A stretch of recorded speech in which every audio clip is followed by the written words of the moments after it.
Okay, and I see Louise is here. Thank you. Thank you, Louise. Um, I'm Michelle, and I think everybody here knows me pretty much, including my husband who's joining us for the first time. So, yay. Yay! Yay! um, and so I will start with our slogan, and then I'm going to let Louise read. Hopefully, Louise, are you there? I hope she is because I'm going to have her read the land acknowledgement as I as am. she's. I am. I'm just putting away shopping, so I'm being invisible for a bit. Okay. So Eracism is the slogan of the group Erace, which was formed in New Orleans in the summer of 1993. We seek ways through person-to-person communication to show that we are committed to treating fellow human beings of all colors with love and respect. Join us. So yes, again, I'm Michelle. I'm facilitating today, and Louise is hopefully going to read us the land acknowledgement next, I believe. Shall. Um. So I want to acknowledge that what we know as the U.S. is the traditional territory of the indigenous peoples. Members of our group today are on the Tonkoan, Lipan Apache, and Comanche in Austin, the Chitimacha in New Orleans, the Creeks and Cherokees in Atlanta, the Lenape and Piscataway in Maryland, and the Wampanoag and Nipmuc peoples in Boston. Also, the Kaula and Mojave tribes in Riverside County, California. I want to thank their ancestors for being stewards of these lands through the generations and hope that we can continue this stewardship in the future. Thank you, Louise. And I'm going to go through the format of the meeting for anybody who needs a refresher and those that are new. Um, so while we're talking, the speaker is on, the person that's speaking is on. I just would ask that everybody else keep themselves on mute. I'm going to keep my mic open since I have the timer. So, and also just since I'm the facilitator and if I need to intervene for any reason. Um, I will keep the list of people who would like to get on, who would like to speak, and call them in order of that. If you would like to be put on the list, what you do is you raise one finger, kind of wave it around, put it in front of your camera so that I can make note of your name on the list. And you will have 2 minutes to speak. And again will keep a timer going. Please do not interrupt the speaker. Nobody else should be interrupting the speaker. There are no side comments to other people, no personal attacks, no name calling. The point of the discussion is to listen, learn, and not to argue. And then if you have a clarifying question for the person who just spoke, you would raise two fingers and I would call on you after the person is done speaking. And the clarifying question, as we need to explain, is just to clarify something that you did not understand about what the speaker just spoke about. For example, I don't understand what you meant by that word. I don't understand what you meant by that turn of phrase. I don't understand. Can you explain what you meant by your thought process on? But not to engage in a back and forth. It's not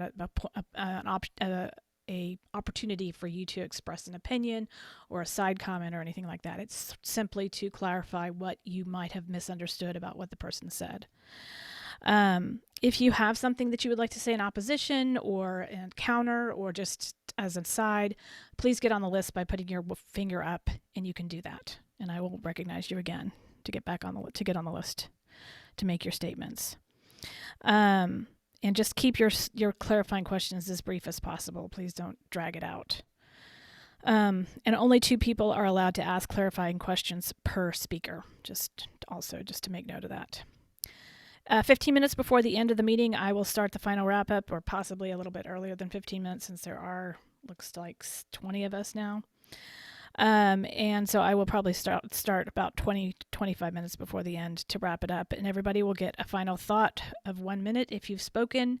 If you have not spoken at all and during the course of the meeting, then you will get 2 minutes to make a finalized wrap up point of order or point if you would like to.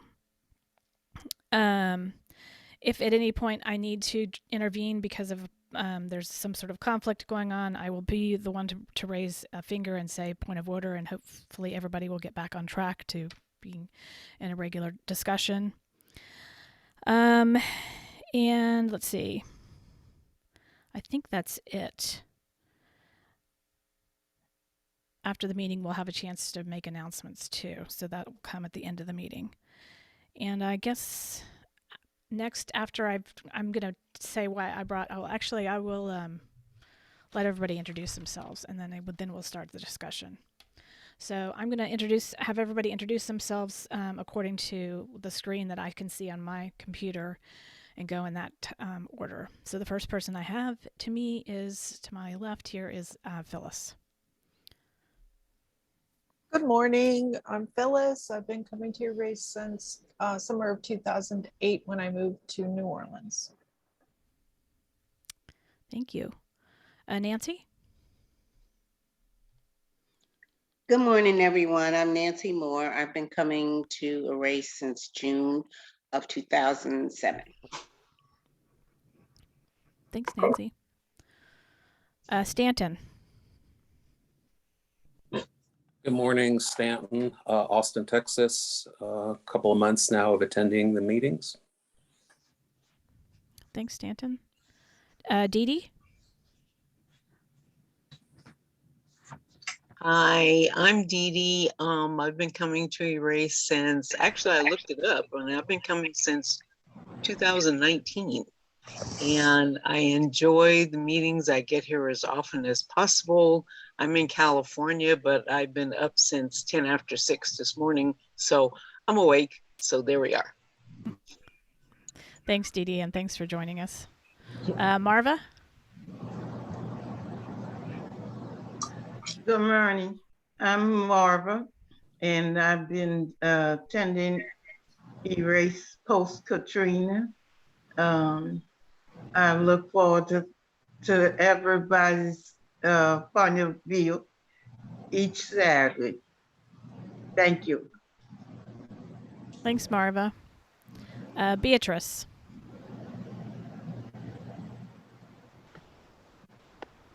Hi, good morning. I'm Beatrice Souble here in East Point. Been coming to Erace in 1993 when I lived in New Orleans, and now here in East Point, founding with my late husband, Erace Atlanta. So glad to be with you all. Have missed you.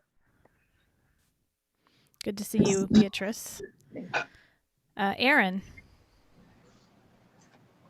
Good morning, everyone. I'm Erin. I'm in Austin. I've been here a couple of times and then had some stuff, some life happen, but I'm glad to be back, and I'm glad to see you all. Thanks, Erin. Bill?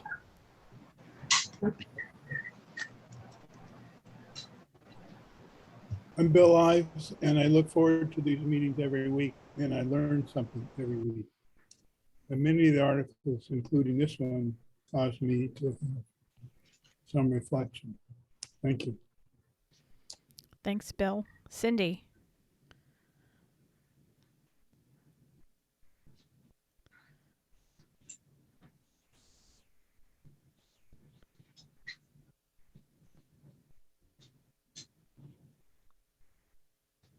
I can't hear you.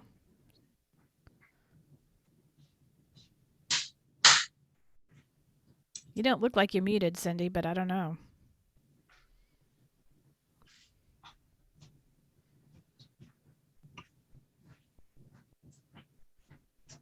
I still can't hear you. Sorry. I'll go on and we'll come back to you maybe if you figure it out. Larry. Good morning. I'm Larry. Just good to be here. Thanks, Larry. Marion?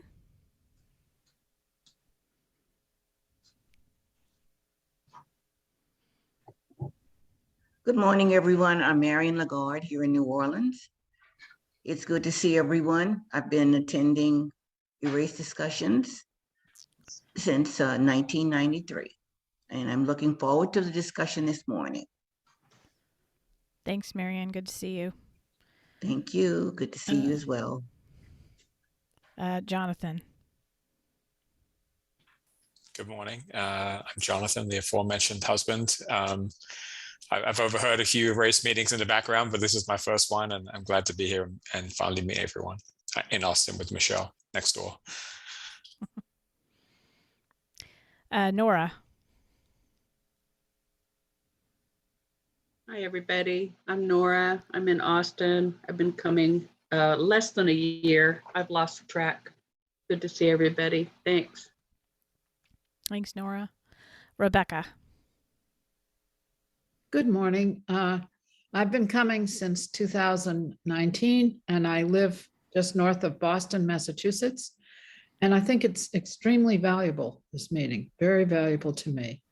And I think that the article today is very challenging. So I look forward to the discussion. Thank you. Thanks, Rebecca. Good to see you. Francie, my mother. You took away my introduction. I'm glad to see you, Jonathan. And I want to offer my condolences to all the people who lost somebody in Buffalo this past week. It's very, very awful. Thanks, Mom. Leonetta.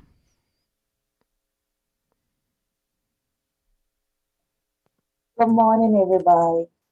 I'm Renata from New Orleans, and I've been a member since I did my internship in undergrad of the Erace. Thanks, Leonetta. Louise.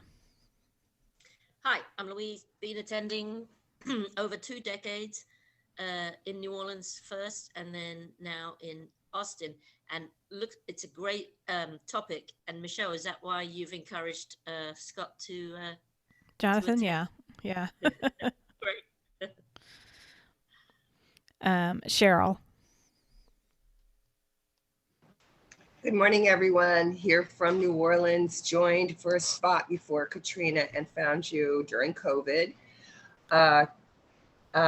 Interested in how our conversation goes. This is a hot topic. I did have one clarifying question right off the bat, because I can't find the year that this was published, and I felt like I had read it before. So either it's the same subject matter, or I just wonder if there's a timeline on it. And thank you. It's going to be interesting.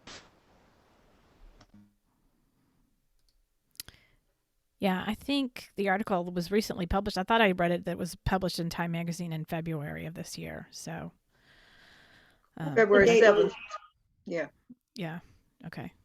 Thanks, Cheryl. Stephanie. Hey everybody, I'm Stephanie Waters. This is my second time attending New Orleans Erace. I'm a member of the Atlanta Erace with Beatrice, and it was a week ago today that we were reading this very article in the Atlanta Erace, and I didn't know that 2.5 hours later, my sister would be shot in the head by the white supremacists. She's a survivor. She's one of the 2 white people shot who survived. And ever since, I'm on the phone. I'll be right over. Can you give me a minute? Thank you. Can you give me a minute, please? Sorry. Anyway, I'm about to go down to the site at Jefferson again. We've been trying to go down, but mostly since I've been home, I've been having conversations with my white family and friends who didn't have the awareness that I finally started to build after too many decades of not knowing all of this stuff. So they just wanted to sign in today and thinking about all of you, and I'm so grateful for everything that I've learned in these groups. And anyway, I'm gonna pass. Thanks, Stephanie, and our condolences to you. My goodness, it's awful. Greer. My name is Greer, and I've been attending Erace meetings since post-Katrina, 2007, 2008, around that time. Good morning, everyone. Thanks, Greer. And Glenn. Peace be unto everyone. My name is Glenn Abdullah, and I've been attending Erace since 1994. I'm looking forward to today's meeting. Thank you. Thank you, Glenn. And that's everybody I see here today. So I'm Cindy is waiting. Oh yeah, Cindy. Yeah, sorry, Cindy. Did you get a chance? I see you're muted now, so you need to unmute for sure. My buttons had been pushed wrong. I apologize. I shut myself up, I guess, which is sometimes not a bad idea. Thank you. I'm glad to be here today. This looks interesting, lively. Thanks, Cindy.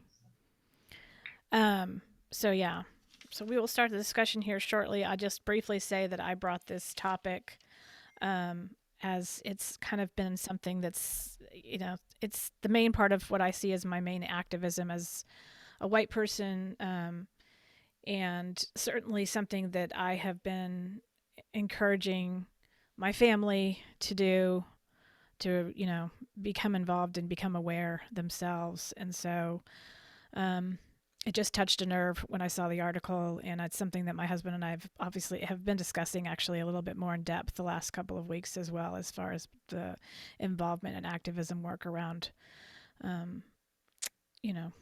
race relations and black and white and all that, all different things that brings up in our society, basically. And I just thought it encapsulated a lot of my thoughts around the topic of bringing this subject matter up to family, friends.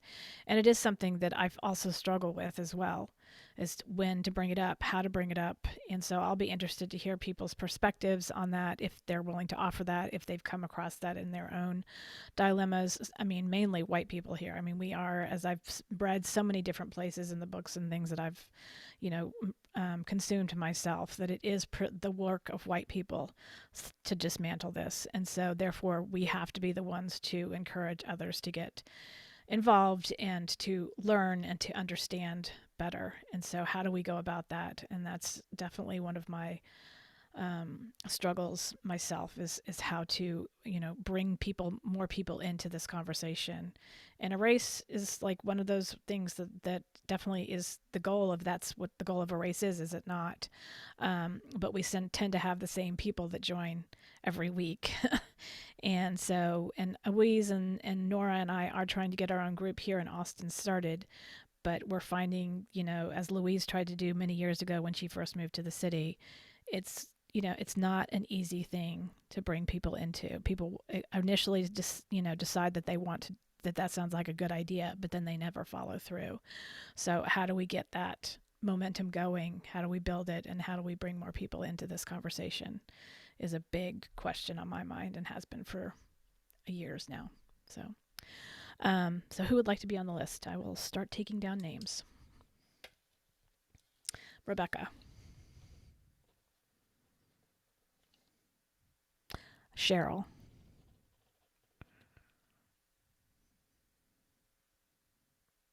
Anybody else?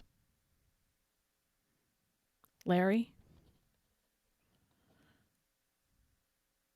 Aaron? Leonetta?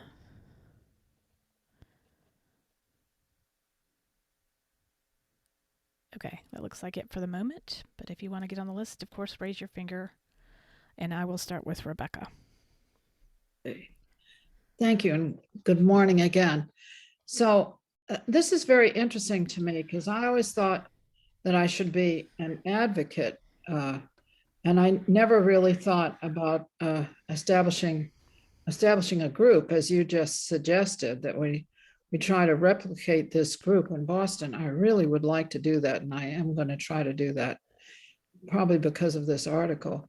But it also helps if you have control over an organization, to make sure that in the organization, and both if it's a service organization, that your clients, but also the people that make the organization work, that they are a diverse group of people. I think that's, I did run an organization, and I did require diversity in hiring, both in management and the workers, and but also in the board. And it did make a difference, because then the clients were mixed, as well as the workers, as well as the management and developer of programs, as well as the board. And that's also a very important thing to do if you can. That's period. Thanks, Rebecca. Cheryl.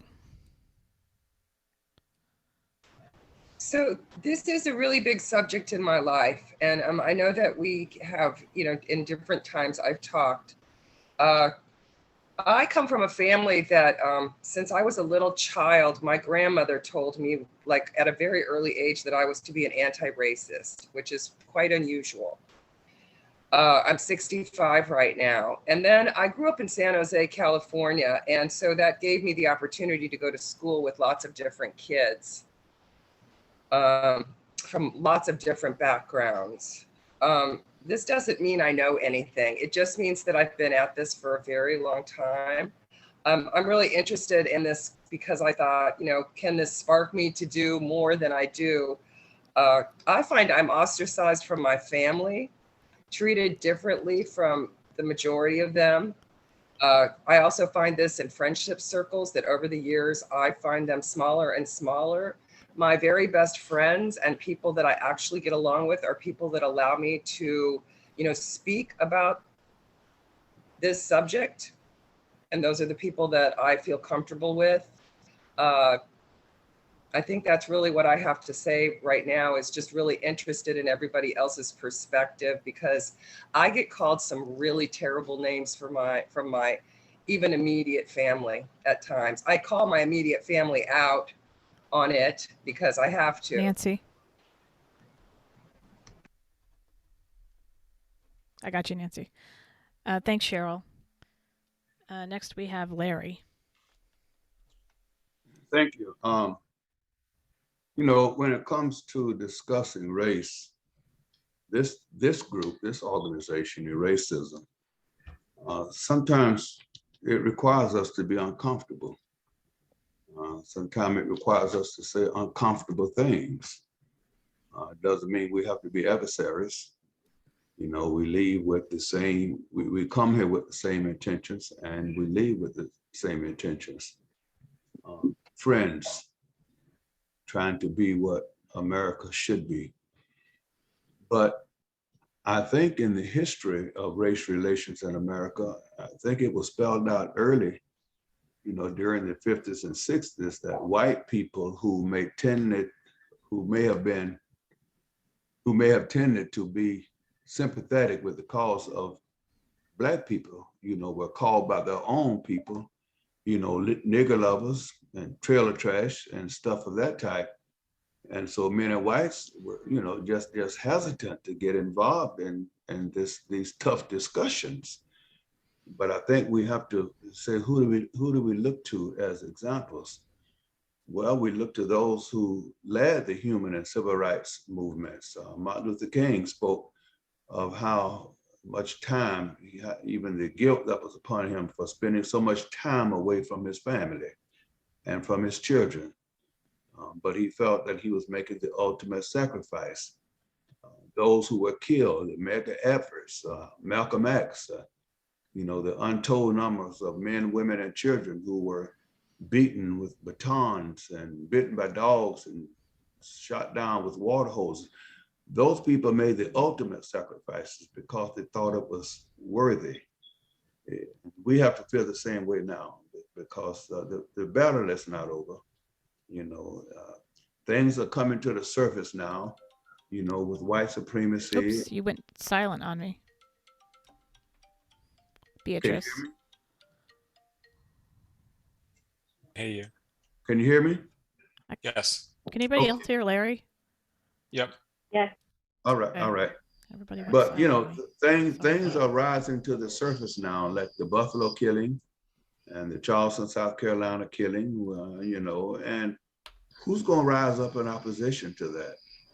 But those who are closest to it, who are willing to stop. The next person is Aaron on my list. Okay, thank you. I'll get back on the list. Excuse me. I wanted to ask a question to Cheryl, if that's okay.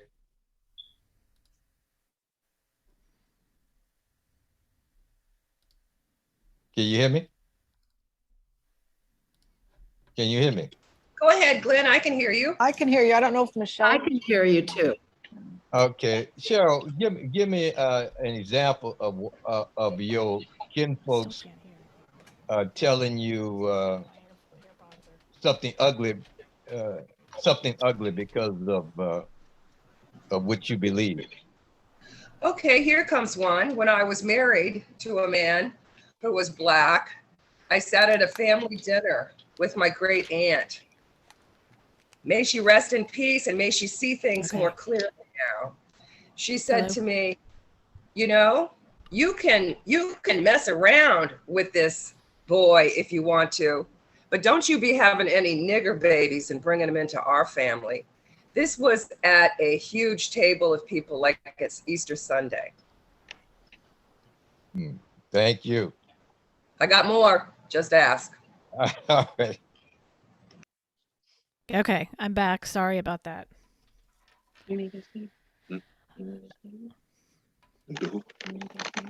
Okay, so Aaron was next on the list. Okay.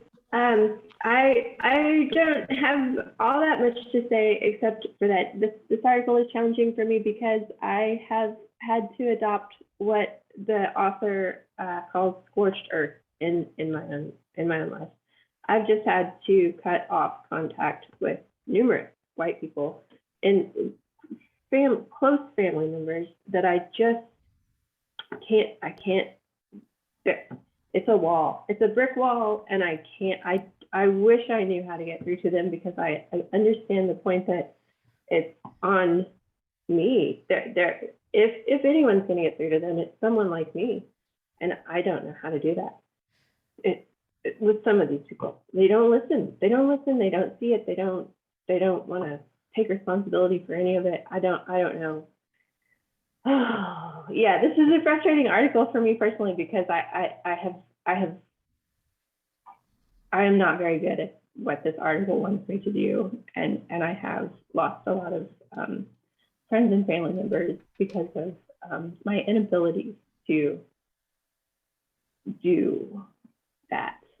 So anyway, I'll stop there. Thanks, Aaron. Bill, I see you. I'll put you on the list. Anybody else want to get on the list while I've got it open? Rebecca and Jonathan. Okay, next on the list is Leonetta. Yes, I agree with some of the things that the author said, that this is a conversation that white people have to have among the white people, friends and colleagues. But I want to ask a question and then I want to make a statement. The statement is that does everybody see that how this racism is being wrapped up with religion? And that's been done in America since day one. Since we've been, slaves have been brought here to America, Christianity, and I'm just gonna call it out, Christianity, has wrapped itself in racism, and is scary now what's going on with religion and racism. And I hope whites, clergy, and other people call it out and stop it because it's very dangerous. And the other thing that I want to ask the question is, I hope that I come up with the answer because I've been trying to figure this out, this replacement theory, which is old. I do not see America short of resources, and what this replacement, it just doesn't make any sense to me because replacement means that there's something in shortage, and I just don't see it. I don't know if it has to do with the low birth rate, which the abortion stuff is tied to, or what, but I hope somebody can explain it to me on this call. Thank you. Thanks, Leonetta. Next is Nancy.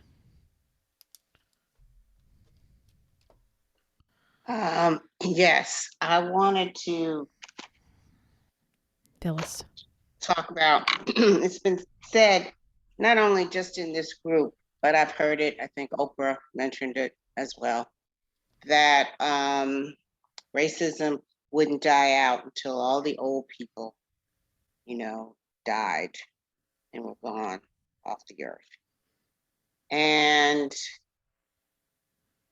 obviously that is not true because this young man was only 18 years old and was radicalized. But I worked one time at a hospital. Well, I worked at LCMC hospital And I could not believe the racism or the racist thoughts, the racist attitude of people who were younger than me. And so I realized that racism was alive and well, and it goes across all age groups. It's not necessarily everybody thinks it's just older people. It's not, it's younger people. And they demonstrated this very well. So the fact that this young man was 18 years old is very scary. It's not dying down. It's not going away. If anything, it's ramping up.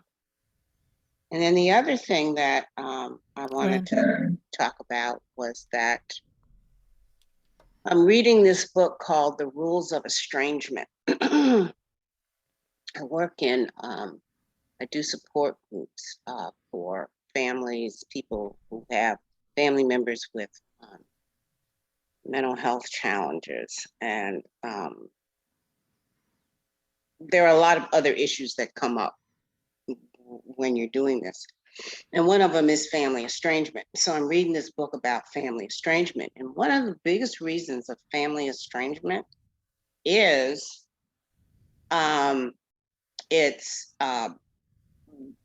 gender orientation, sexual orientation, interracial relationships. I mean, these are huge reasons as to why people are estranged from their families, because they just can't see eye to eye in these areas. And so it's not surprising for me to hear that, you know, some people are having issues with their family members. I mean, I heard that expressed from coworkers prior to reading this book, but it's a big issue, a big division. This issue is an issue that causes divisions and within relationships and within families. Thank you. Thanks, Nancy. Next on the list is Bill.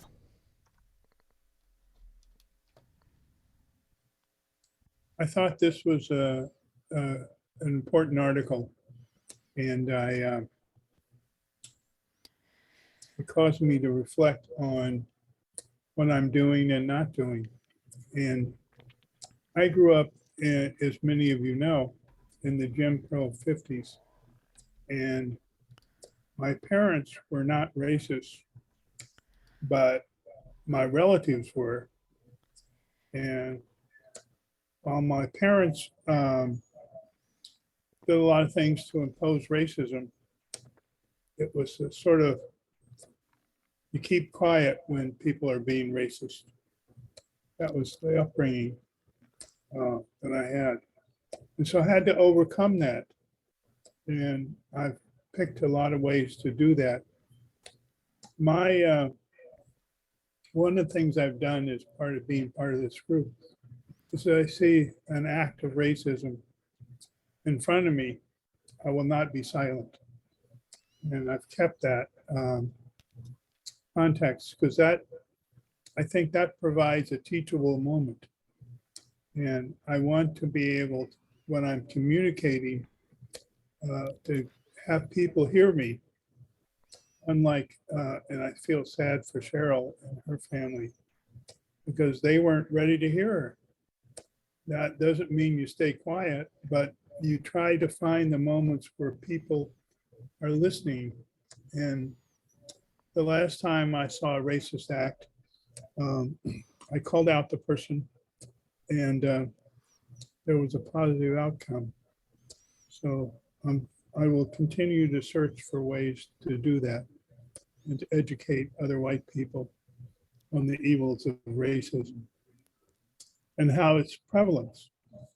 And actually, if I have time, the first thing I'm going to do is next couple of days, I'm going to do a post, and it's going to say, it's going to link to the article we did.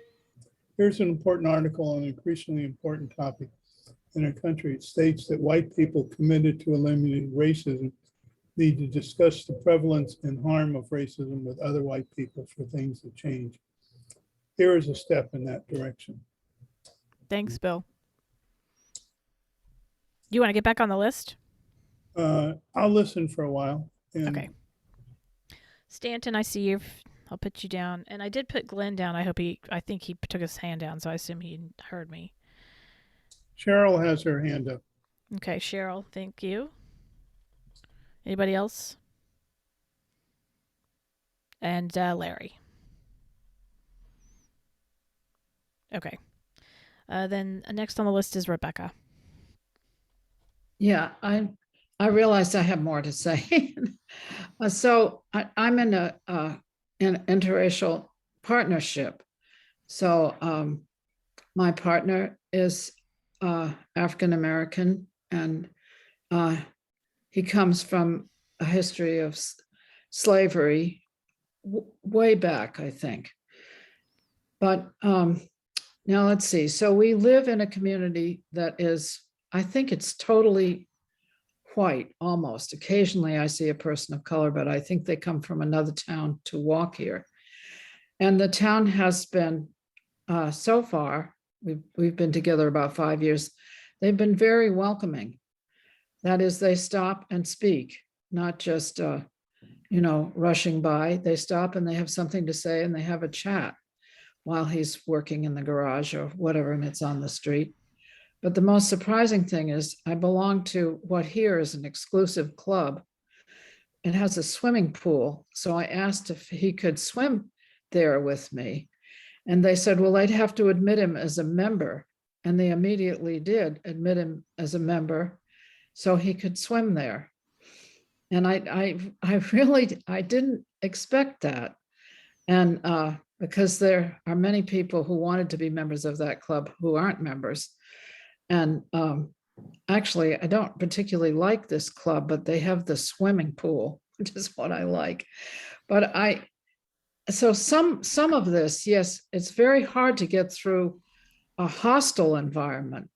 But if you're in an environment which is basically friendly, it is a good idea to introduce people, because even though they're friendly, they may not have actually had experience conversing with people from different backgrounds. And so that's important too. I feel really pretty lucky, but we have had some bad experiences, as you might imagine. And we had one in New Orleans. When we were in New Orleans, we had a pretty ugly thing happen. And I realized I didn't speak out. And I really wouldn't know how to speak out if somebody was behaving in an ugly way. I would have to learn to do that. And I'm hoping that the book that's mentioned in this article that we read and the questionnaire that she asked you to fill out, I was hoping that maybe would help. I don't know if anybody else here has looked at the questionnaire or could comment on it. So thank you. Thanks, Rebecca. Is everybody able to hear the timer? I'm just making sure that I'm like, okay. No? Yes, I can hear Okay. that. Okay, good. Anybody else want to get on the list while I'm stopped? Cindy. Okay. And next is, Stephanie. I've got. Could you read the order in which people are going to be speaking? Yeah, sure, Glenn. Next is Jonathan, then Phyllis, Glenn, Stanton, Cheryl, Larry, Cindy, and Stephanie. Thank Anybody you. else? Beatrice? You want to be on the list, Beatrice? Yes, I thought I was. Oh, okay, I'm sorry. It's okay. Okay, so Jonathan. I just want to acknowledge that, I'm here after obviously Michelle talking about Erace for a long time. And I think that article accurately reflects, to some extent, what Michelle's been trying to do kind of within our family and the circle. And it's really hard. I'm someone that definitely comes similarly, I think, to Cheryl's background, from parents that, encouraged me to be open-minded and not racist. And fortunately, I haven't had the same kind of experiences she's had. But it is really hard. And I go back and forth in my mind about the effectiveness and of a kind of a more direct, blunt approach towards a more subtle approach to bringing people around to a point of view. You can't, I don't think you can persuade people to change their minds. You can convey how you think and hope over time that they become more enlightened. I think there's a lot of dangers in labels. So whether it may well be accurate that many people are racists, even if they're not engaging in racist acts. At the same time, if someone to start a conversation has to acknowledge they're a racist, there are kind of pros and cons to that in terms of their willingness to engage, because people don't like to think of themselves that way. And so I think these are really hard conversations. I'm glad I'm here to kind of be part of this one. And just I think it was maybe Marva, but people moved around on my screen that asked a question about replacement theory. Apologies, it was someone else. My understanding is replacement theory is a notion that basically Democrats are bringing in illegal immigrants or immigrants in general, et cetera, to replace white people so that they can win elections and take power. I think that's the concept of replacement theory as portrayed by people on Fox News. Thank you. Next on the list is Phyllis. So I have been in a book group for, I don't even know how long now. There's 4 other white people besides me in this group. And the first thing we did was the Layla Saad book that is mentioned, Me and White Supremacy. So we worked through the whole book together, about a chapter per meeting. It is pretty intense. There are questions, there's some reading, and then there's questions at the end of every chapter. And you need to not just think about it, you need to put it on paper.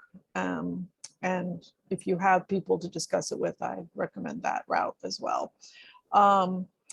So I highly recommend using that book. I agree with whoever said, I think Lynetta, about religion being wrapped up in white supremacy and the oppression of Black people. I was surprised. I'm rereading, I mean, not surprised, but rereading an Anne Rice book that I read a long time ago. And one of the comments in the book from, the narration, not from a specific character, was that the Catholic Church was always integrated. And I was like, that is so not true. And I know Marva shaking her head. I know Glenn one time talked about being in the Black people having to sit in the back of the pews. I mean, maybe it's, you're in the same building, but it's still a form of segregation to put people in the back. So I was surprised because I know Miss Anne lived here and probably saw the truth, and I don't know why she wrote that. May she also rest in peace. But there was another thing that just casually brushed over racism and enslavement in the South as like all that in the same book. And I was like, whoa. So I just wanted to say that like, I read that a long time ago. I don't remember that jumping out at me, but then I didn't have this personal stories from people at the time either. And I heard the buzzer. Okay. And I might get back on later if there's any time. Okay. Yeah. We're Thank running. you. All right. Glenn is next. I kind of agree with Nancy that, if all the old people would die, we do say that racism going to be over with. I think that's true, but also, we thought when Hitler got defeated and that that was the end of the Nazi kind of Phyllis. that living in the world after it was defeated, but it stopped living for a while. Now it's back, and because you haven't destroyed the idea, and as long as as white people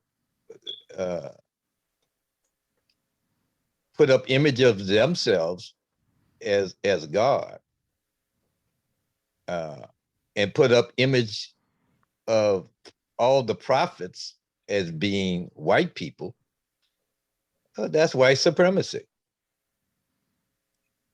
You're going every week to be indoctrinated. You're looking at all the movies. They're all the movies. Jesus is a white man. All the Moses is a white man. It's still being bred into the culture. And as long as that image and the idea that whites are supreme, you're gonna keep having that reoccurring. That's my opinion. Thanks, Glenn. Next on the list is Stanton. If anybody else wants to I can take maybe one more person on the list if they want to get on at this point. And then I think I'm going to close it since we're getting low on time.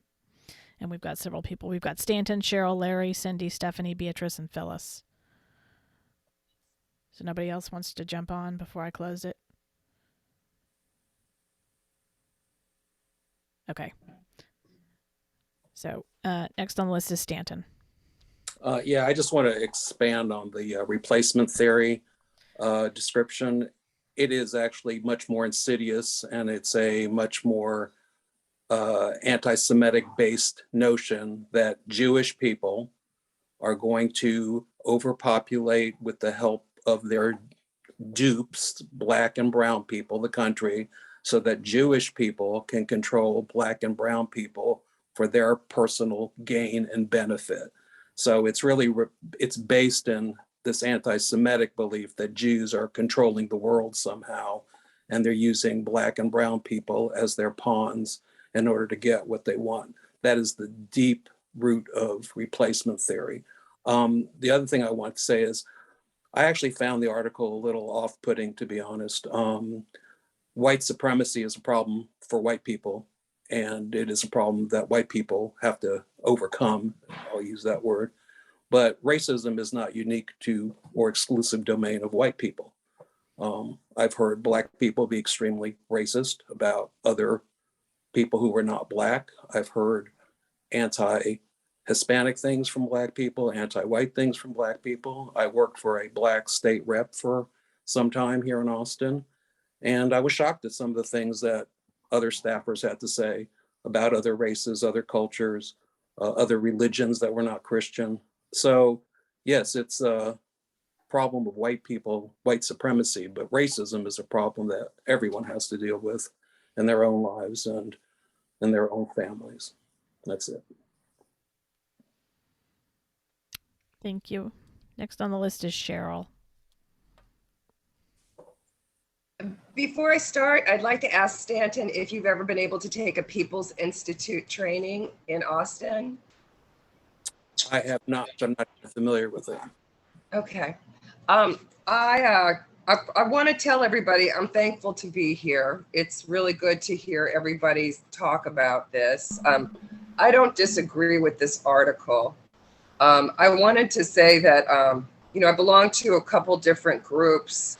One of them, for a while now, which is called European Descent, which is actually a throw off that People's Institute for Survival and Beyond, my favorite anti-racist training group, has made us start. European Descent. It was really hard for me. It took me a long time to join them just because of their name. And at first, I really felt the group was really doing some work, but I'll tell you, I think that there's some cave-in happening, and I'm reaching out for some other things because it seems to be like it turned into a book club, and it's all about self-scrubbing, and the people are much younger than me, and maybe they need to do that, but it seems like we've done a lot of it. then I have also belonged to a larger spiritual group, and it's very multi-denominational. It's like Unitarians, but weirder. And everyone right after George Floyd got super excited, and the group, we made these committees and we did these trainings. I was on worked with some really exceptional people. There was some book group stuff where I couldn't believe people that I knew what they came up with when they were scrubbing, and like, no judgment, but I was like personally shocked. I mean, deeply shocked at what I heard and saw that people came up with. And then everybody kind of just lost interest, and now they're, just muddling around, and I just find it amazing. I'm going to add my email because I just got invited by someone I really like to something called Uprooting White Supremacy in Organizations. And if anybody wants to email me, we could go do this as a group. I just wanted to put that out there. So I'm going to add my email there. And thank you. Thanks, Cheryl. It looks like there's maybe 2 clarifying questions. Glenn, is that why your hand's up? No, you say you had one more opening for the before you close the list. Oh, okay. So you want to get on the list. Mm-hmm. Okay. I had the clarifying question. And then John, yeah. What's scrubbing? You're muted. Scrubbing's when I do something like read that book that's mentioned in the article and answer all the questions and do, like Phyllis said, write them down. Scrubbing's when you do deep internal work to see what parts of white supremacy, because we live in a white supremacist culture, could be affecting you in the way that you look at things, and just understand a lot more. That's what I call scrubbing. Thank you. Okay. Next on the list is Larry. Thank you. I would respectfully disagree with Stanton. I don't believe Black people can be racist in the sense of when we think of American racism as being in control of the military, industrial complex, the economic means, and the political aspects of America, which has traditionally always been in the hands of white people, which created white supremacy, and which is a preservation of those systems. So no, I don't think Blacks can be racist as such. Might have racial attitudes, we all do. Might have some prejudices, we all do. But one of the fundamental things I think we're missing is questions. Sometimes we don't ask pertinent questions. Like dealing with the big original sin against God, which was slavery. It was a sin against God. And then we go on down the list, should the sins of the fathers then be passed on to the children? Is it upon the children to atone for the sins of the fathers? Many people will say, well, I didn't own no slaves. I wasn't back there then. So they take themselves out of the responsibility equation.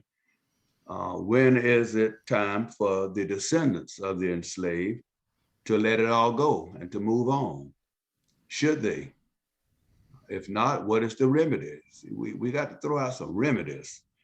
2 historical documents I'd like to just bring up is one, and I think these things still have an influence in America today. One is the Dred Scott decision, wherein the Supreme Court ruled that a Black man had no rights under the Constitution, that a white man, a white person, white people were compelled to respect.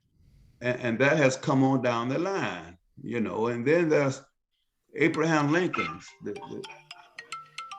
Wow. Okay. Thank you. Thank you, Larry. Next on the list is Cindy. Your mom has a clarifying question. Oh, sorry, Mom. Go ahead. Larry, I don't even know how to ask the question, but people like Clarence Thomas, women who I would call anti-women who don't believe women should have control of themselves. How do you fit that in? I guess I need a clarification on the question. Is the point that Black people can't be racist, and how do you reconcile Clarence Thomas? I think maybe. Kinda, yeah. I mean, I'm not saying right or wrong. I'm just saying, where do you put people like Clarence Thomas? Well, there's something I brought up before called the Stockholm Syndrome. And that is when the oppressed people, began to take on the lives and the attitudes of those who have oppressed them. And Clarence Thomas is one of those. And which means it looks like all of his rulings and all of his demeanor is to please white people. And he has done that well. Well, is that anything similar to Uncle Tom, the so-called Uncle Toms? I'm not sure. Personally, I've never read the book on Uncle Tom, but I did see a movie once. And I didn't see him as the person that he has traditionally been identified as. Thanks. Next is Stephanie. Hi, everyone. Thank you for being here today. It's been really hard. I'm realizing I actually went back and read the article again after everything happened, because I really am finding that I want to change people, and I want them to care as much as I care, and I want them to move from sympathy to empathy.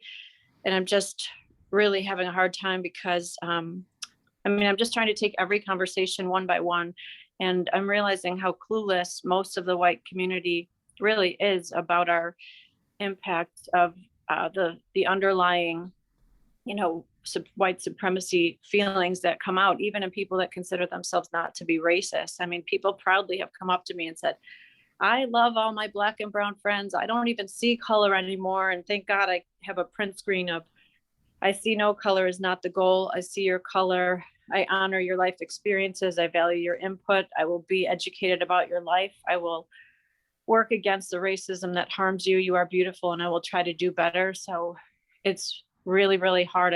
It's like the better that my sister gets, the worse I feel, because I really want people to feel the empathy and just the soul tear, sitting with these families who were just minding their own business, serving their families, visiting their spouses, coming in to buy a grandson a cake. I mean, it is soul tearing, and it's hard to be around the white people that are just kind of starting to heal and laughing. And I just want to scream and say, guys, we need to do better. So I've been, I listed out the definition of a microaggression. It's hard to be in a room with 50 white people and not hear at least one microaggression. So I'm trying to humbly educate, and I'm getting a really bad stomach ache.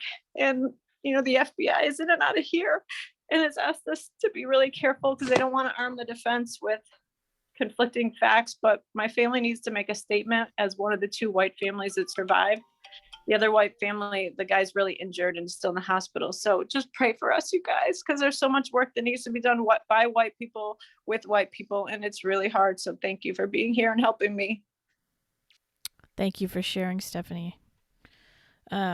Beatrice is next. Stephanie knows that my heart is with her. We have spoken, and bless you, my darling, for having the courage you do. Love you too, baby.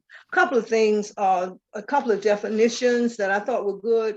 She says, I think of whiteness primarily as a collection of habits and behaviors premised on the assumption that you don't have to deal with race. And if you choose to deal with it at all, you can deal with it on whatever terms that suit you in a given moment in your life. I think that's very important. I think the idea too of convergence theory, which she presented, that it argues that Black people's rights advance only when that advancement is in white people's interest. And I thought that was interesting. However, I think it's important to understand that allyship, people have to stay with the job. I mean, you remember all the people that were marching with George Floyd, and oh, it was so wonderful, and we had groups of different people, different colors. Oh, beautiful. Where did they go? Stay with the job. Allyship is something that has to last, and it has to have roots, and the roots have to be deep, and you have to keep working on them. Is it important enough? Is it worth losing your family and friends to be a white anti-racist? I'm not sure. That's a question that people have to answer for themselves. Is it worth it? But for sure, do you let people tell racist jokes in your presence and you just either laugh or don't say anything? That's you can start there. I mean, everybody can't do everything, but everybody can do something. You can't start a group maybe, and that's fine. But if you hear somebody speaking against people who are gay or people who are of another race or another religion, whatever, and you just sit there, that's ascension. You agree with them, and so you need to speak up. Microaggressions, whenever they occur, do something, say something. Just don't sit there, because as I'm just saying, you can't do everything. Nobody expects everybody to do everything. Beverly Tatum, who wrote Why All the Black Students Sit in the Cafeteria Together, said that when she speaks to people about race, she'll say, Go ahead, finish your thought. she said, I used to feel this way, but then I learned, and she'll say what she learned, and now I feel. It's the kind of thing where you bring people along to let them know you've been on a journey too. I've been on a journey too. I'll say some more at the very end, but thanks. Thank you, Beatrice. You're welcome. Phyllis, you're next.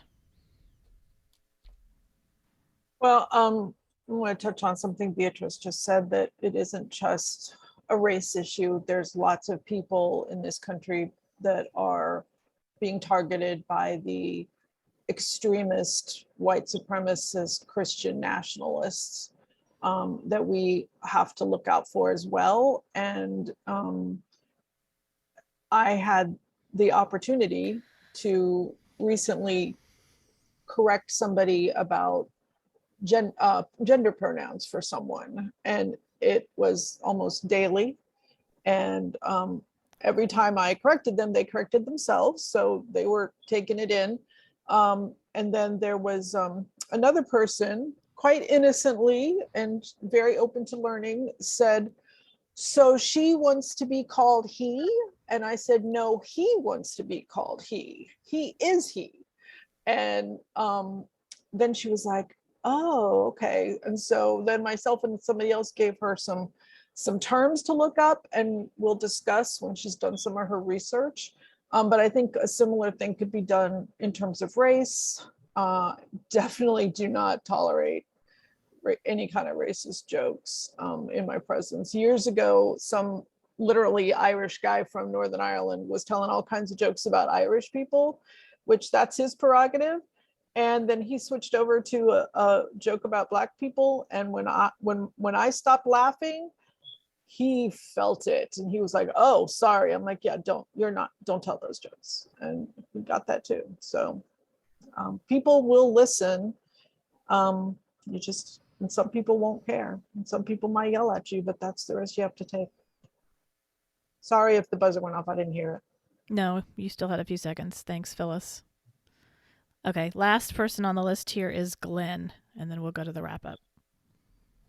Yes, Black people can be racist in their language, but you will never see Black people travel 200 miles to go to a supermarket and kill white people. I've been around white people that have mistreated me, but I didn't mistreat them. I treated them better than they treated me. No, you can't put us in the same grouping when you say we racist. We would say verbal things about other people, but we don't mistreat them. That's my opinion. Thanks, Glenn. Okay. So that was the end of the list. We'll go to the wrap up now, and I'm going to name off the people I have on the list that I saw that did not speak, and we'll have 2 minutes to speak now, and I'll go down the list in order. So let me read the list and make sure I didn't leave anyone off. The people that didn't speak were Dee Dee, Marva, Marion, Nora, Francie, Louise, Greer, and Amal. Did I miss anybody? Cindy? You're muted. My name was on the list and you said my name, but then you kept going. Oh, sorry. I never. It's Sorry, okay. Cindy. You go ahead and do your 2 minutes now then. Okay. This whole question is tricky for me. One of the dilemmas for me is that I'm pretty much in a world that's very accepting cross races. I taught in the public schools where there were very close connections, white to black, black to white, parents to kids, the whole bit. I never had to sort of cover my ass, for lack of a better term, but I need to learn how to speak to friends that might be racist. Anybody that I interact with, that I know where their head is, they're not racist. So I have to work on this, who to speak to about what, you know? And in a way that's a blessing, but at the same time, it makes it harder to change people or help them change if I don't have anything to work with.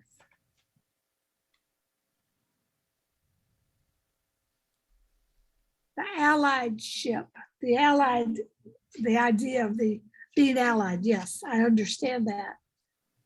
That's hard to keep, that you do have to keep on. And hopefully a lot of us will and have been. I don't know, enough said. Thank you, Cindy. I apologize again for no big deal. No big grazing deal. over your. Okay. So the list is Dee Dee, Marva, Marion, Nora, Francie, Louise, Greer, and Amal that get 2 minutes. So I will start with Dee Dee. I read the article and I really got overwhelmed because there were a lot of people when I was growing up that were white that were willing to take the risk to speak about racist issues. And so, you know, B brought up the term of being an ally. I see, you know, it's hard to start a conversation from one white person to another white person because you want them to listen and you want them to not tune out what you're saying. So it is a challenge to learn how to speak so people will listen to you. You know, I think for myself, sometimes I run out of patience with the fact that racism is still around. Okay. But I'm probably, well, maybe not old enough to be one of those people that you say the old people need to die, because I'm 73. But it's a hard spot. It's a challenge. It's major risk. And I have in my life, I don't allow racist jokes in my presence either. I don't allow anyone using the N-word at all. And both of my husbands have been white. And my husband was raised by racist parents, and he doesn't see a problem with the N-word. And so he had to really adjust to the fact that I do see a problem with it. And so it needs to not be used. I mean, it was used in reference to me at my workplace. And I kind of put my foot down on that. And I was the low person on the totem pole, but I still spoke up, which was taking a risk because I could have lost my job. And so thank you for this article, and we should move forward because this is a good direction to move in. Thanks. Thanks, Dee Dee. Marva, you are next. Good article. It stimulated much discussion. I pray that I don't lose hope after Kyle Rittenhouse verdict, Kenosha, Wisconsin, 18-year-old gunslinging white person went to a protest rally. It was a tumultuous trial that jerked America, and he was found not guilty. After that verdict, I found myself losing hope that during my lifetime, not see or experiencing a non-racist America. Thank you for all your input and views. I pray that I could hope alive. Thank you. Thank you, Marva. Next on the list is Marion.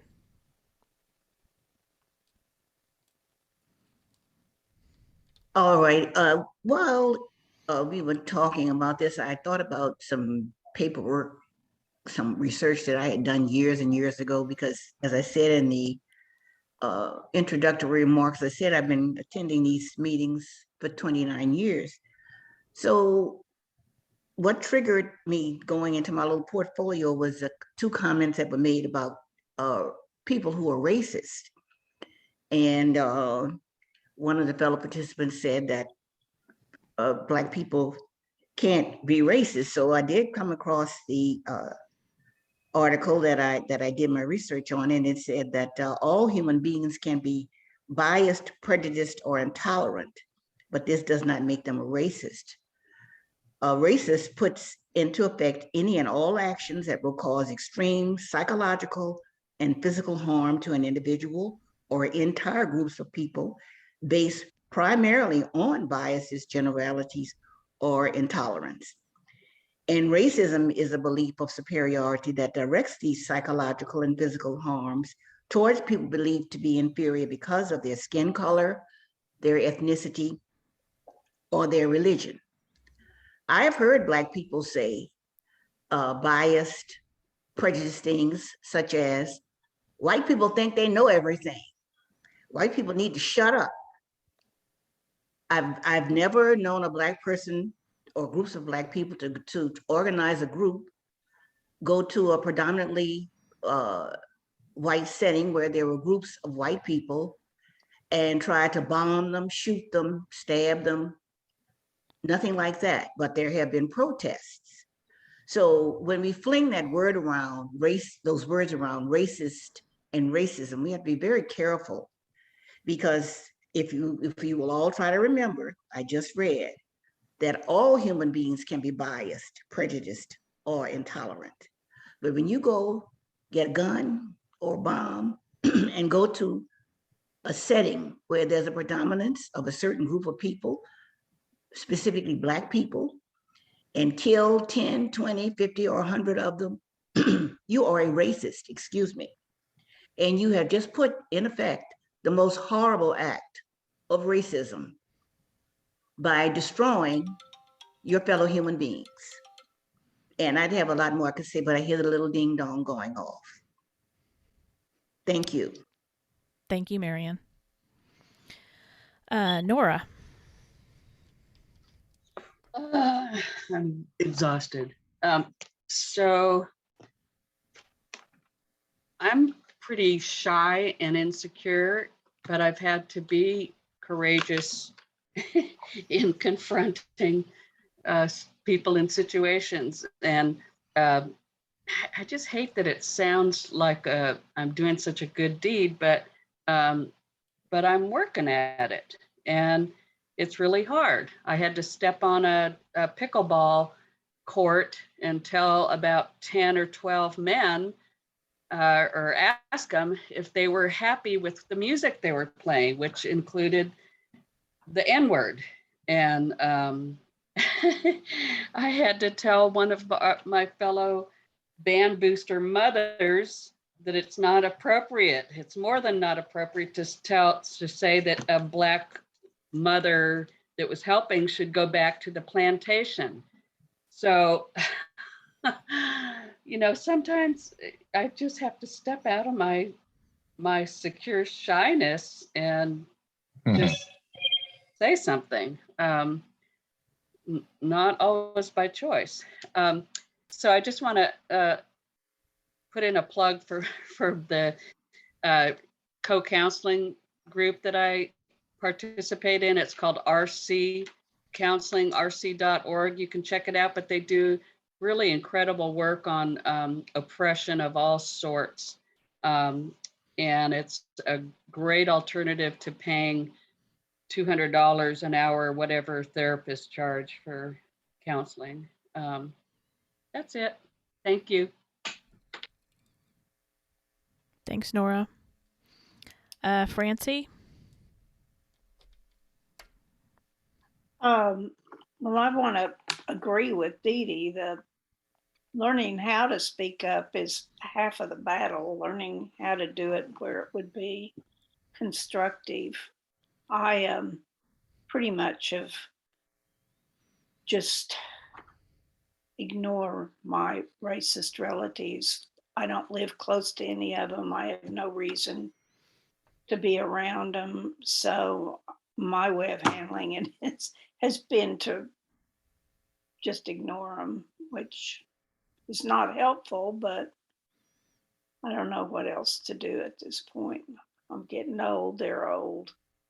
Let them, I don't know what else to say. Very difficult topic. That's it. Thank you. Louise? I really thought I would have a whole lot more to say actually at this meeting, and I haven't, but it's been really good listening.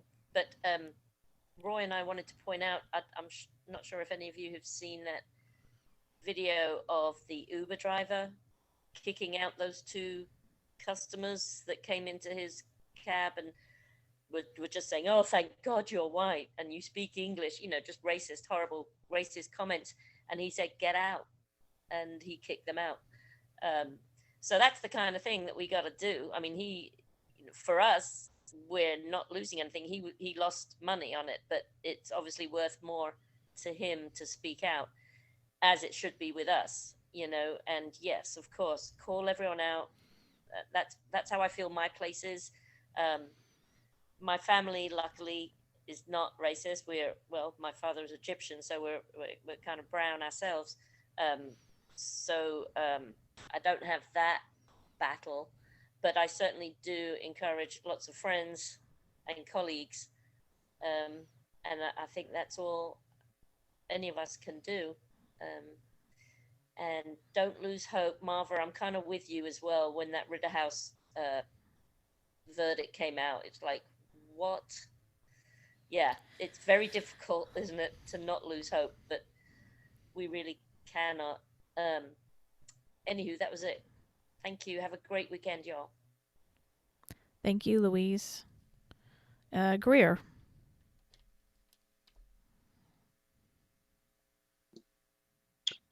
I just sat back and just listened, and a lot of things came to my mind. We know racism has mutated with each game that was made for us as a people in this country. And those gains get nullified and circumvented by laws. And also, like someone said, that sometimes the gains are for alternate purpose, and sometimes those purposes are sinister. People of color or African Americans, we've existed basically in a war zone behind enemy lines, in a war that has never ended, and basically learned to exist under pressure and still progress, having to fight with, like I was saying about the documentary back at one time. It was called Unnatural Causes. Is inequality making us ill? Because there's a price to pay when you live under pressure, mentally and physically. And again, with the gains, they've profited off our existence. Even when slavery was ended, they've profited off us from cradle to grave. Mass incarceration, with the slave labor to finance profitability for companies, because you're paying people 10 cents an hour to do factory work, to pick crops, to sow things. And the white birth rate has fallen below the death rate. Now they're scared. But yet, at the same time, they put Planned Parenthood clinics in Black community. They flooded our community with drugs, incarcerated Black males at astronomical levels. So Black fathers aren't available. But what was forgotten, that anything you do to us eventually will go to your community. And once we're treated fairly, then everybody will be treated fairly, and everybody will be safe. But as long as we're waiting, and I'm not living in a state of waiting, I'm living my life. But basically, we're waiting for everybody to catch up with doing right. And that's what it is right now. That's it. Thank you. Thank you, Greer. And last I have Amal.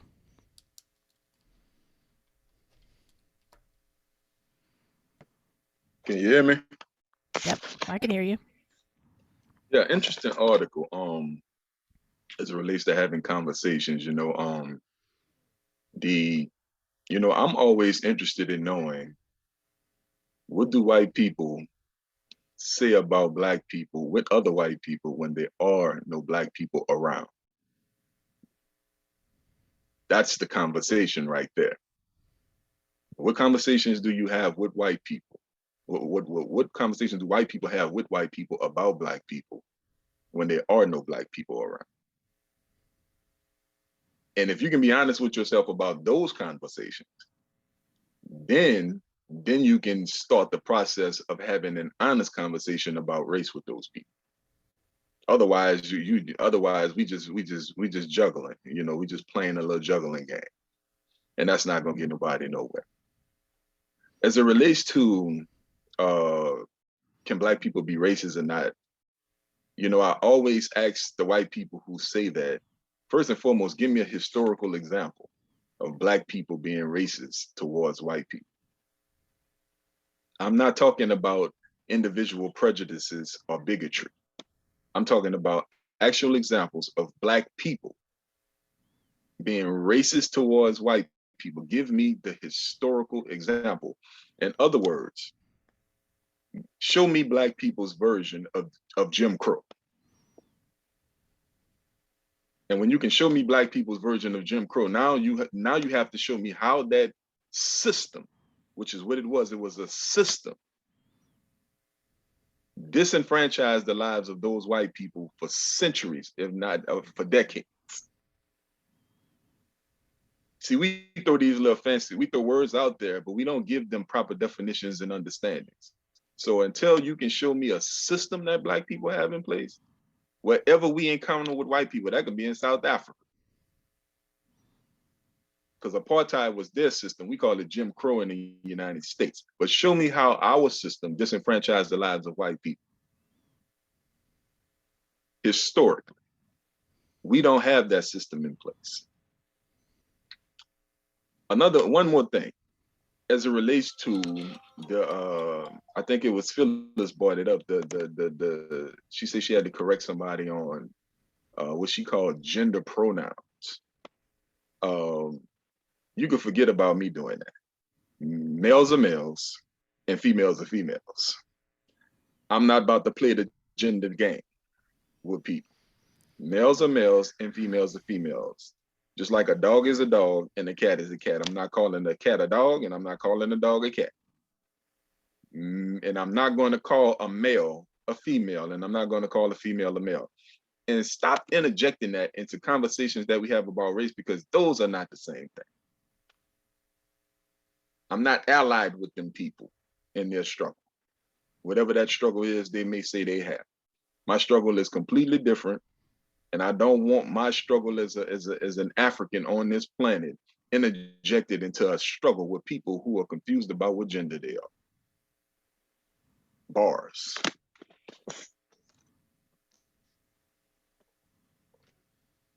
Thanks, Amal. So now everybody who did have a chance to speak during the meeting gets a 1 minute wrap up time, and I will go in order of the people I see on my screen at this point, which has jumped around a bit. And so first off, I see Glenn. Oh, that's amazing. No, I'm at the end. Okay. Yeah. You know, humans are humans. Everybody is capable of being the best and capable of being the worst.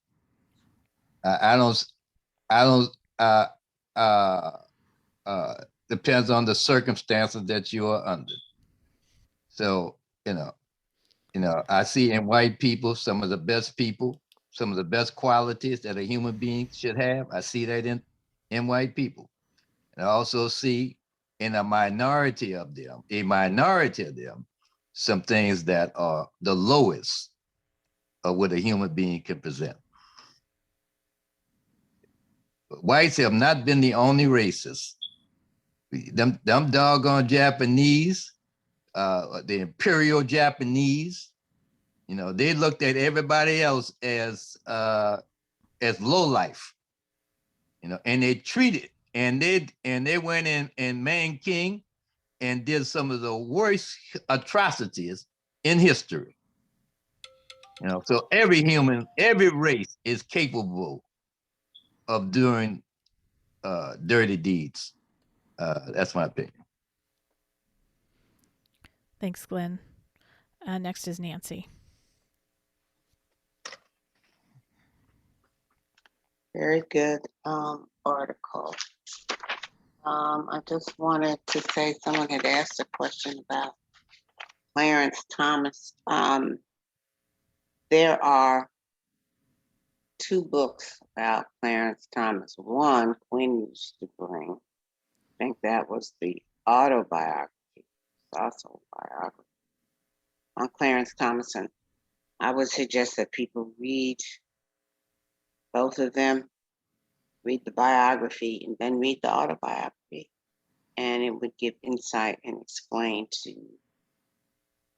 attempt to give an explanation as to why he is the way he is. But very good topic. Very nice. Thanks, Nancy. And let's see, next is Stanton. Yeah, I really appreciate the conversation that we just had, and I thank Marion for the definitions she provided.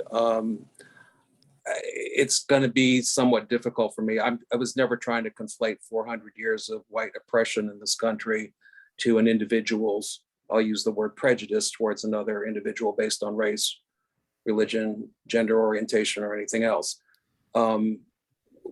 We're having then, I would say, definitional issues as to what we talk about when we talk about racism. So if somebody says something to some, Black young male on the street, are you lost? Back to several weeks ago. Well, then we shouldn't call that racist. We should call that prejudice, perhaps. And so I'm just having a difficult time with the terminology and how it gets bandied about. And so if everything is racist, well, that means it's the intended destruction of the other culture or the other group of people. Then maybe it's just prejudice we're talking about. And all I was suggesting is we all have to explore our individual prejudices. And in that process, hopefully, we get rid of the bigger dismantling of racist institutions, because we all have to come to terms with ourselves first. I'm there. Thanks, Stanton. Next is Beatrice. Yeah, great conversation. Quickly, gender dysphoria is real, and I would hate to look in the mirror and see a person whose true truth is not who I see. And I'm glad that there are opportunities for people to fix that. In the civil rights movement, we used to be picketing and we'd be demonstrating, and there would be a rabbi who would stand across the street, and he was bearing witness. And sometimes that is extremely important. He was bearing witness. Black people have been in the struggle all our lives. So white people need to just stay the course, do what you can do and do something. This article is an indictment to white people if you take it to heart, and continue to do what you do, or at least do what you can. Mitch McConnell, quickly, I can't imagine, he couldn't open his mouth and answer a question about replacement theory. Just couldn't do it. Just wanted to talk about the boy was crazy and he had a gun.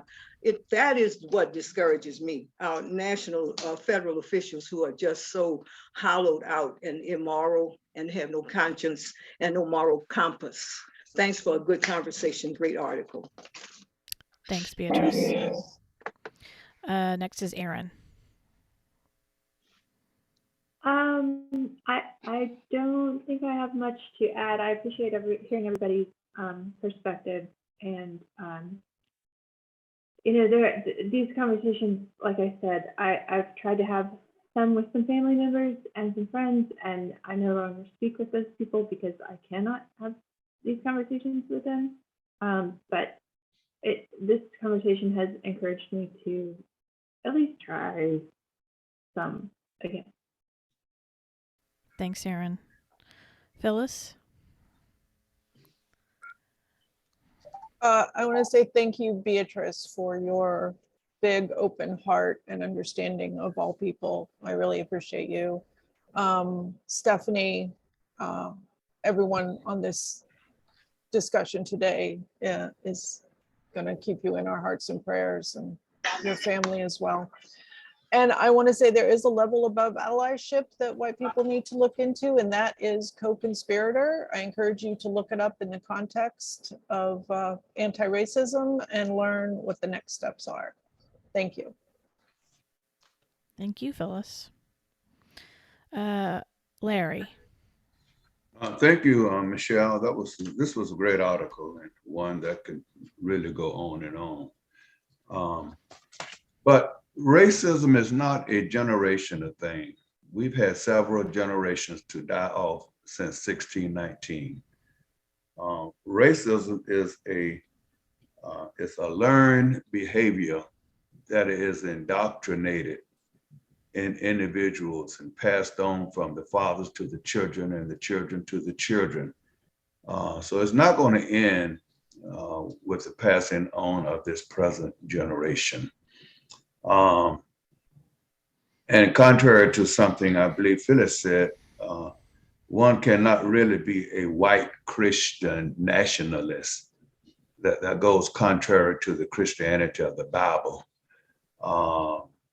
No more than one can be a Black Christian nationalist. That would go contrary to everything that Jesus stands for, stood for. But this was a good article, and thank you, Michelle, for bringing it. Thank you. Thank you, Larry. And next is Jonathan.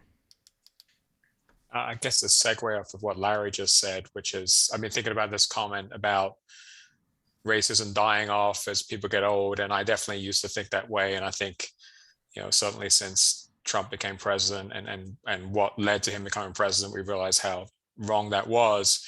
And the specific, the 18-year-old who went to Buffalo, the little bit I've read about his family history, there's good reason to believe he didn't learn that from his parents. He learned all of that online from people who are perpetuating those things, which is even more scary, right? Because you could even have situations where parents who don't perpetuate these things nevertheless have kids who turn around and drive 300 miles to slaughter Black people in a supermarket. And that's terrifying and just shows, how much we have to do to try and turn that around. But thanks for the conversation. I was glad to be here. Thank you. Thanks for showing up today. Next is Cheryl.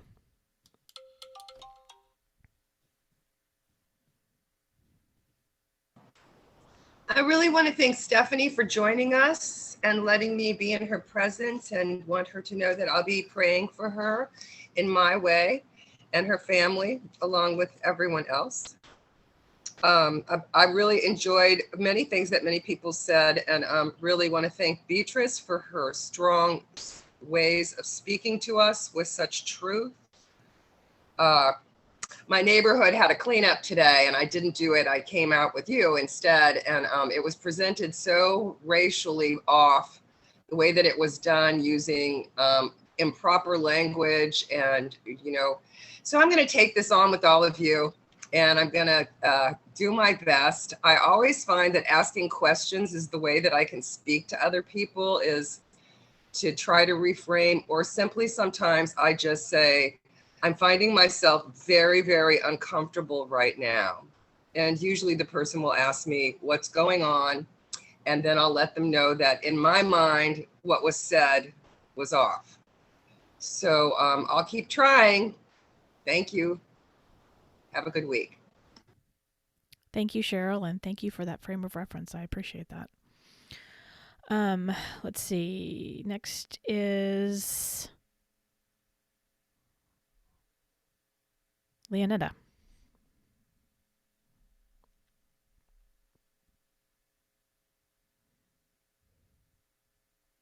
Did you say me?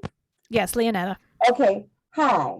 I want to thank Stanton and Jonathan for explaining replacement theory to me.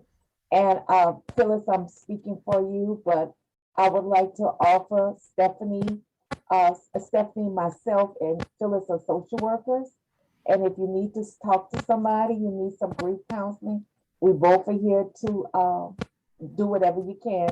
And I'm speaking for Phyllis. I don't know if she feels this way, but I'm speaking for her. Okay, so you can get in touch with either one of us or both of us, okay? Thank you. Thank you, Leonetta. And then Bill.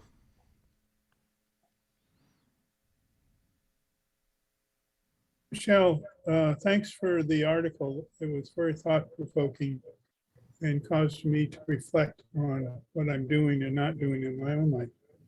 I realized that I don't have any white friends that I have close conversations with who are racist, and I'm sure that's by choice. Sorry. And so they don't say racist comments about Black people in front of me. But I'm sure that I know, in fact, that there are many racist people and many racist white people in New Orleans as well. I just don't seem to interact with them, but I am certainly committed to calling out anything that I perceive as racist, no matter who's present. So thanks again for the article, Michelle. You're welcome. Thank you, Bill. And Stephanie, would you like another opportunity? Thank you, everybody. I just was really proud of my nephew. Apparently in the younger grades, middle school and high school, there's something called asking and granting or offering a pass to use the N-word between white students and Black students. And I never would have thought I would have had to have educated my kids about if you're offered that chance to use that word, don't use it and decline. And I'm hoping, talking to my friends about it, teach your kids, don't ever offer that to anyone. Let's speak life about, the beauty of our friends, our Black and brown friends, and don't ever offer it, even if it's offered in a sense of brotherhood. So my nephew told me there were white kids just talking to each other, and one of them used that word, and my nephew actually punched the kid who used it. So I'm really upset to hear from my kids that actually is happening in Christian schools.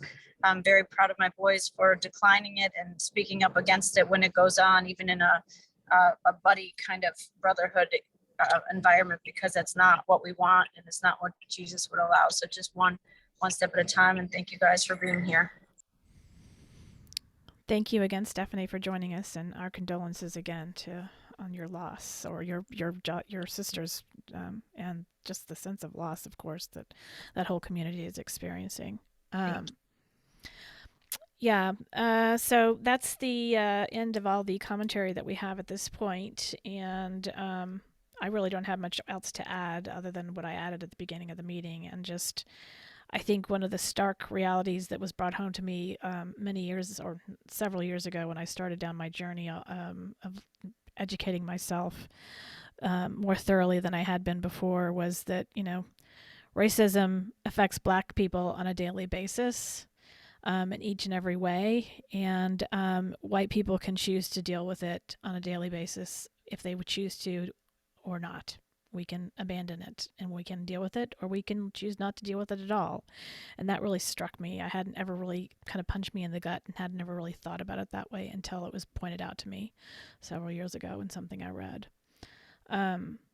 Anyway, so thank you again for everybody that participated and joined. I really appreciated listening to all the comments. And I guess I give it over to Phyllis if there's any announcements